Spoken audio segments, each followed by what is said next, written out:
In 1914, the British brought together two different territories that they ruled and formed the country of Nigeria. This is a significant date for Nigerians and for Seventh-day Adventists.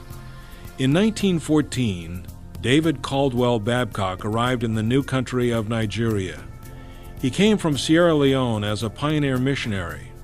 Pastor Babcock opened the Seventh-day Adventist missionary work in this West African country. Today, we celebrate 100 years of Nigeria and 100 years of Babcock's missionary endeavors here. As Pastor Babcock arrived, the work began full steam, and before that year end, 3 small schools were in operation and 7 converts were reported.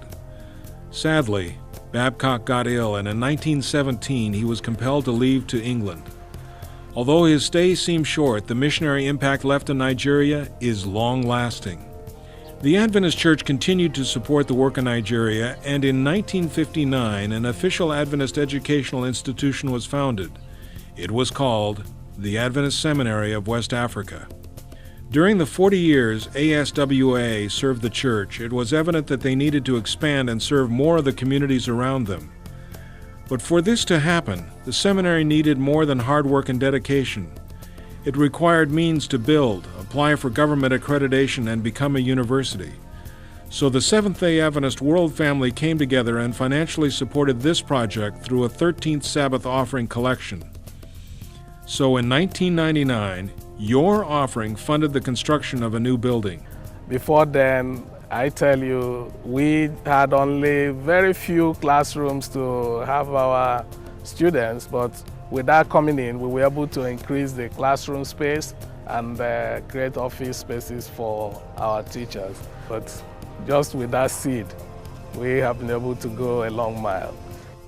The school then met the government requirements and received the name Babcock University. Imagine if we could foresee the impact of mission support. How would we take part in the projects now? Babcock University enrolled a few hundred students its first year. Now they yearly educate approximately 8,000 students who leave Babcock with more than just degrees. At the end of a recent school year, about 1,000 students chose to be baptized and follow Jesus. Yukilo is a student at Babcock University. He was not an Adventist when he enrolled, but the school's teaching methods caused a transformation in his life. And the major thing that intrigued me about Babcock University, like I said, is the fact that they inculcate Christianity into the education. That is, anything they are teaching the students, they take it from the biblical perspective. So the major thing I learned here is mixing my academics with the spiritual life. Parents, friends, and the community notice transformation in the behavior and the character of Babcock students. The visionary leadership here educates with excellence in every sphere of humankind development. When you walk the campus today, you will see more buildings going up. The university campus is almost a city by itself. Today, Babcock University claims many schools of study, satellite campus, high school, and PhD degrees. This is phenomenal growth and excellence in service. Now I ask you, would you have given to this offering collection in 1999? What about this coming 13th Sabbath? Although the 13th Sabbath offering is only part of your worldwide mission support, you can be sure that it continues to touch countless lives and reach hearts. Thank you for your faithful support. Thank you for your prayers.